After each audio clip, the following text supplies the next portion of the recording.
What's up, YouTube? We're going to replace the dimmer switch on my 81 359. I'm going to try to get myself in here, and that red plug back there, let me see if the camera will focus. I'm going to try to undo the bolts from the top and drop it down and fish the wires out so I can hook the new one up out here.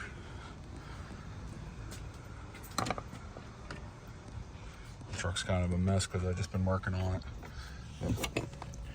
It's supposed to be 3 bolts. Mine's only 2. So let me go ahead and pop that out, and we'll see what's next. All right, so I got those bolts out. They're just 2 1/4-inch bolts, 7/16 head. I had to hold the carpet back while I did it, and as old as it is, it's kind of fragile, so I'm sure you could pull the carpet all the way back and drop that plate out and do it from the inside. I'm not sure. I didn't want to go that route. I'll try to get it from the underside.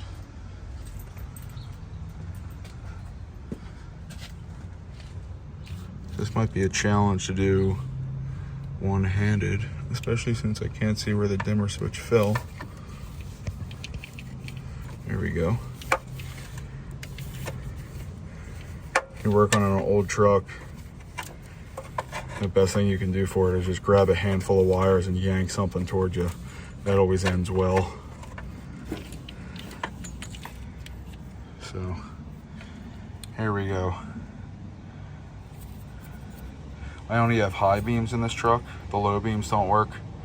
And when I bought it, the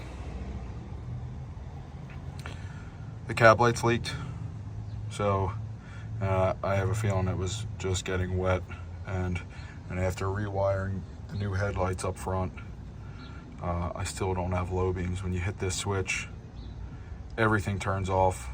Hit the switch again, high beams come back on. So going to throw a dimmer switch at it.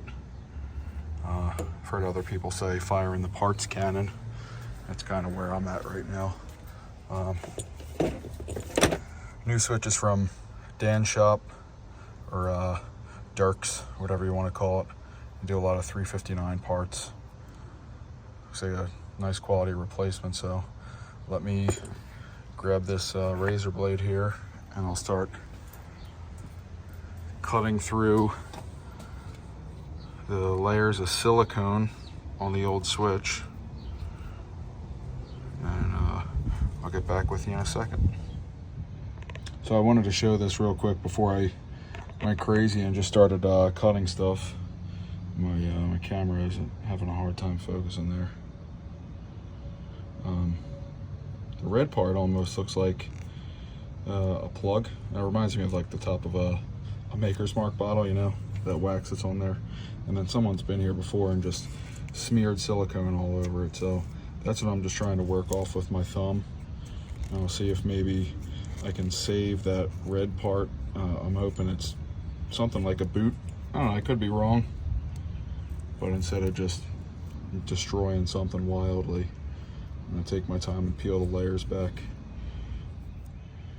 All right, so after fiddling with this off camera for 10 minutes or so, trying to peel that back, it's definitely like melted on there, and peeling it back just kind of isn't an option. So probably just going to cut the wires, and I'm just going to replace them one at a time.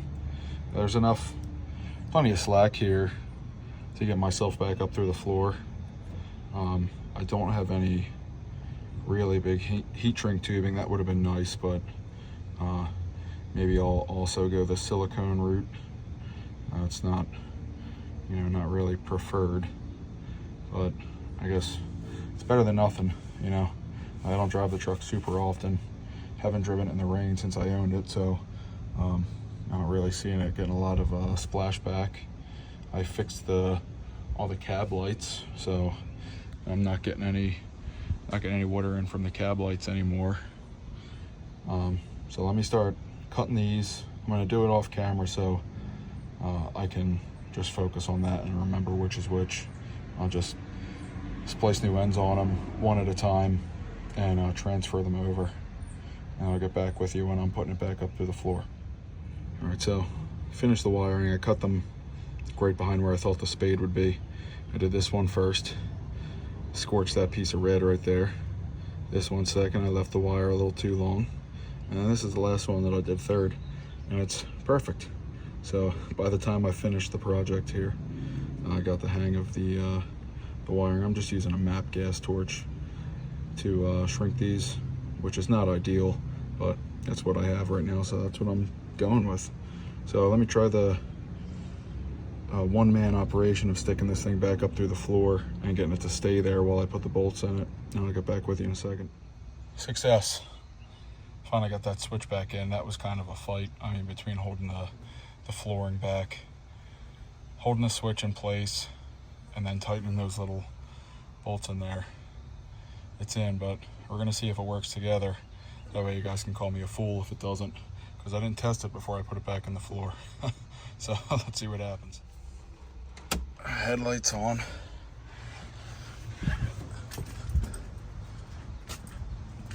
Should probably put the hood back down. That would make this a lot easier.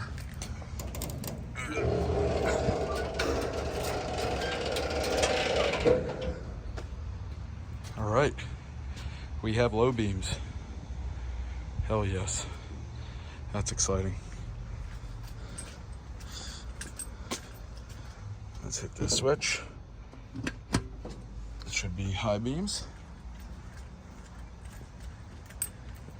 We have high beams.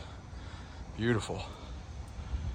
And overall, easy project, but you know, it's the small things with an old truck like this.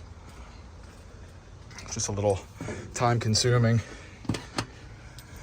You need patience, which I definitely don't really have, so sometimes I make stuff harder on myself, but that's that for now. I'm pretty happy with how that project went. Now it's onto the next stuff. See you on the next one.